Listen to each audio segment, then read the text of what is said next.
A la Vil de Barcelona va ser un dia fantàstic de l'octubre del 86, quan van donar els Jocs a la ciutat de Barcelona, els Jocs Olímpics, i si els Jocs es van aconseguir va ser bàsicament per aquesta gran fotografia, on es veuen a tots els implicats, totes les institucions, forces polítiques, remant en el mateix sentit.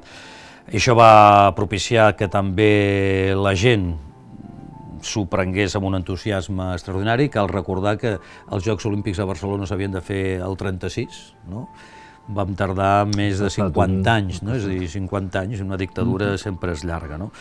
Però la unitat institucional i la complicitat de la gent van fer de Barcelona uns grans jocs, els millors jocs de la història segons el nostre compatrici Joan Antoni Samaranch. Sí, uns grans jocs que van provocar un canvi radical a la ciutat va canviar com una mitja en molts aspectes, en molts àmbits, amb infraestructures, amb habitatges, i va tenir un gran espai de representació d'aquest canvi en el litoral, un litoral que abans dels Jocs era gris, amb fums, amb xemeneies, amb paisatge desolat. Un abocador, Manel. Un abocador, que tu dius, sí. Un abocador que es veurà transformat. Després dels Jocs tenim un espai radicalment diferent, ple de gent que disfruta d'aquestes platges magnífiques que tenim. I entremig una sèrie de morts, no? Uns morts que serien uns xiringuitos que van deixar de caracteritzar un espai urbà, possiblement amb nostàlgia i amb pena per part de molta gent. Però com totes les reconversions, s'havia de fer així.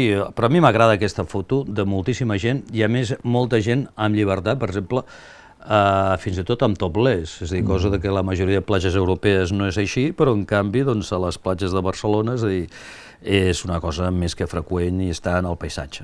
De tota forma, també no podem oblidar que aquests jocs van tenir els seus costos, uns costos que es manifesten i que hem intentat reflectir amb aquesta pàgina, on hi ha determinades i diverses queixes pels costos polítics, pels costos socials que van tenir els Jocs Olímpics de Barcelona.